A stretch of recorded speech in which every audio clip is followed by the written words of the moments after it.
Joined now by Chris Horner. He is the author of The Politically Incorrect Guide to Global Warming. Chris, I want to start here. People that are on the special or that speak out are always going to be accused of taking money from big oil. How do you respond to that? You're in bed with big oil, they say. That's generally employed by people who aren't comfortable with the issues or the facts and they want to change the subject. If industry funding corrupts someone's message, however, I suggest the alarmists have an awful lot of explaining to do.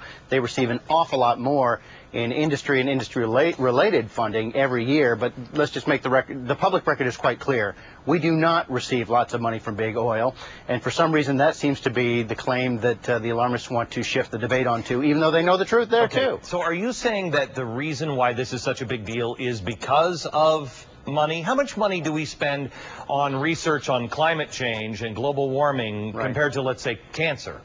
I believe slightly more. Let's just say the same amount on both climate-related activities and the amount we send to the National Cancer Institutes every year, which I think is rather shameful. The administration has done quite a bit right on this issue, but to their discredit, they boast that they spend so much more on global warming issues than they do AIDS.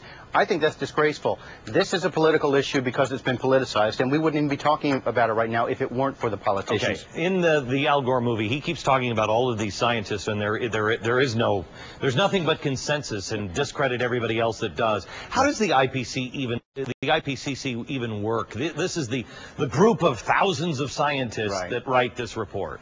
Right, except thousands of people obviously can't write a report. Just think of the practical impracticalities there. It doesn't happen that way. Here's what happens. They don't conduct science. They review the existing literature. And the thousands of scientists select or emphasize what it is they want to. We've seen this, sometimes disgracefully. However, these scientists are generally assigned 1 page to a page and a half to write with one other author. They're never asked if they agree with anything else, never asked if they agree with the chapter, the underlying work, let alone the summary for policymakers, which is written by bureaucrats and politicians and pressure group lobbyists who are in one room down a hall where the lead authors of the chapters, which are compilations of these page to page and a half writings, and a runner runs back and forth telling the lead authors, the scientists, the pressure group lobbyists want you to change the following to be in harmony with the summary. Remember, this is a document that is produced generally, the summary of which is issued months before the actual underlying work is actually even written. That should tell you something.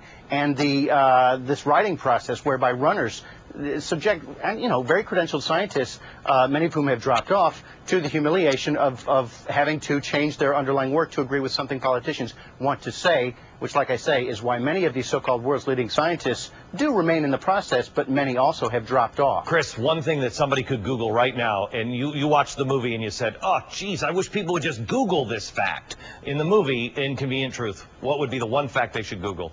Well, the cause and effect relationship of CO2 and temperatures. Obviously, temperatures go up throughout history. The scientific literature is fairly clear, fairly uniform. Temperatures go up, then CO2